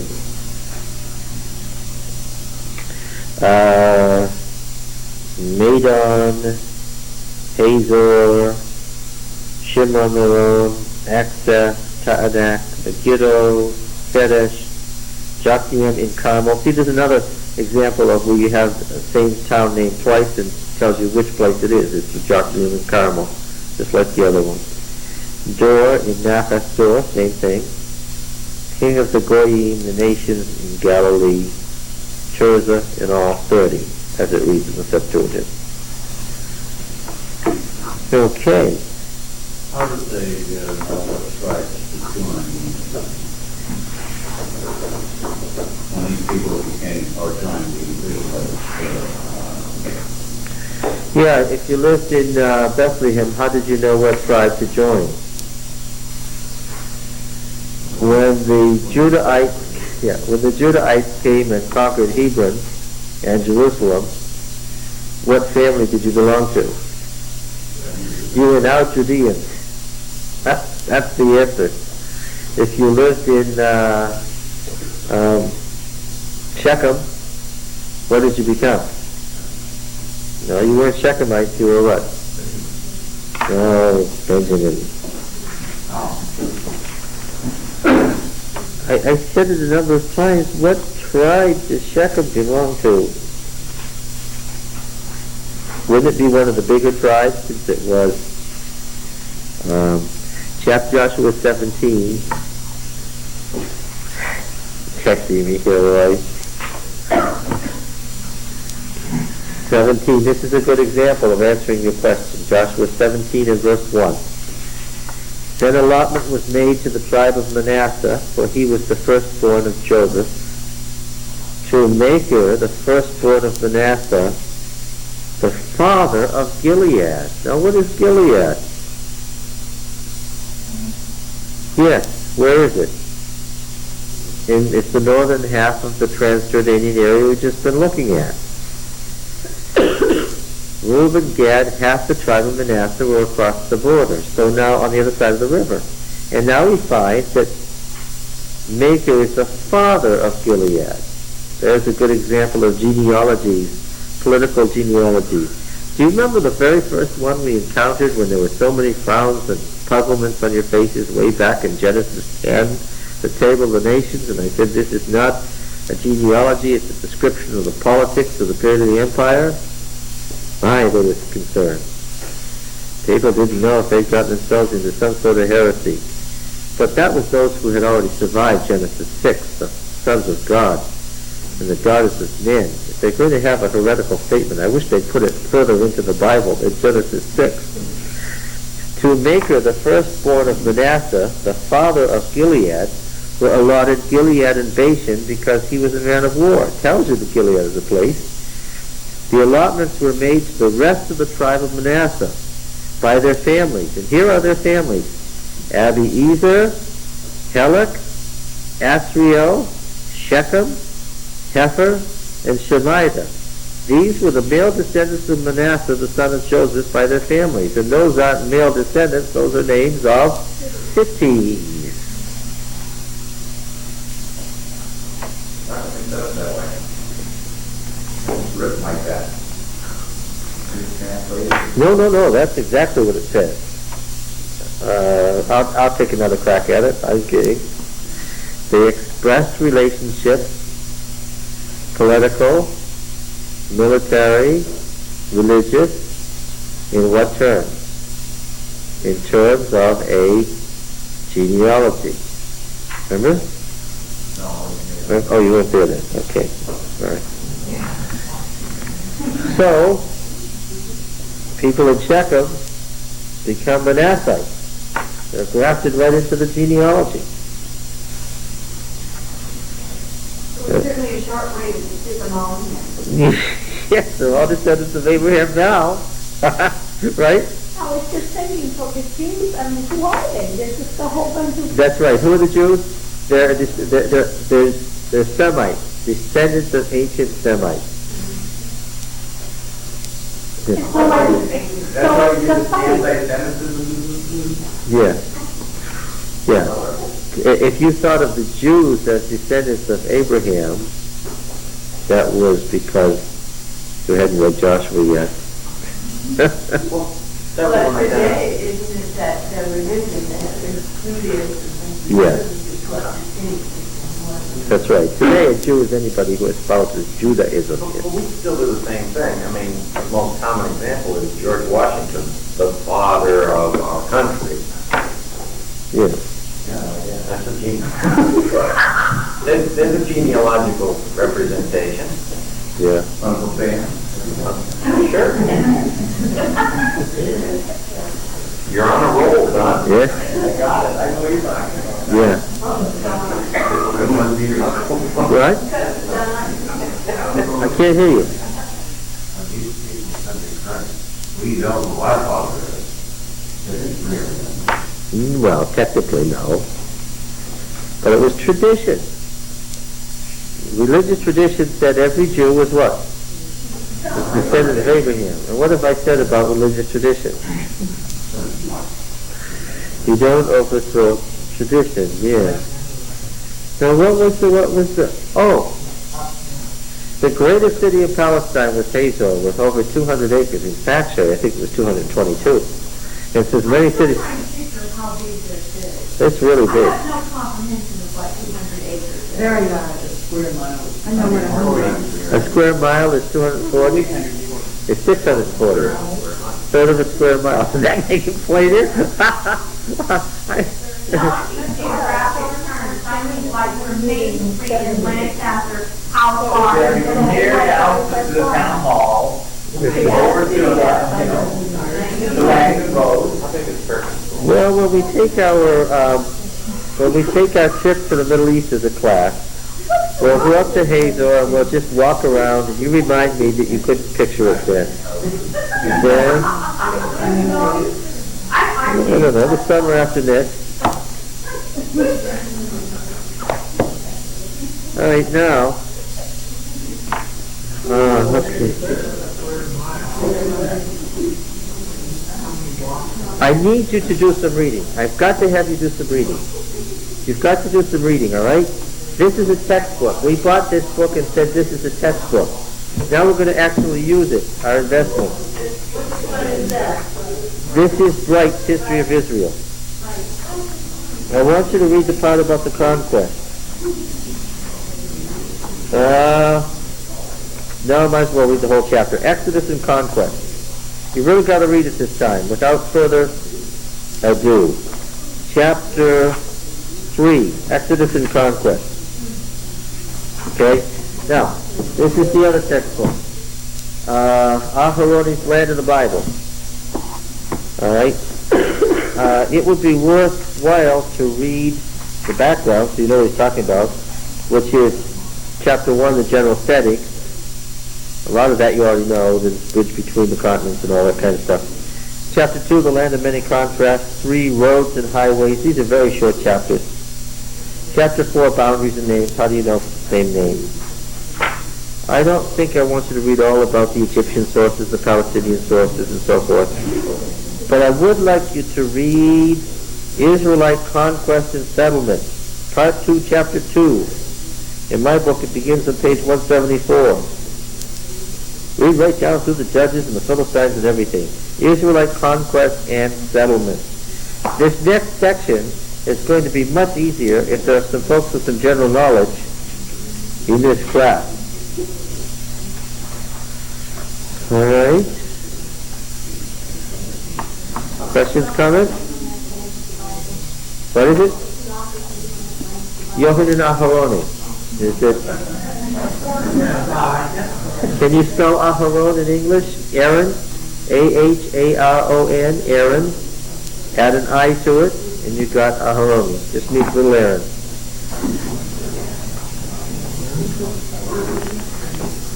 All right.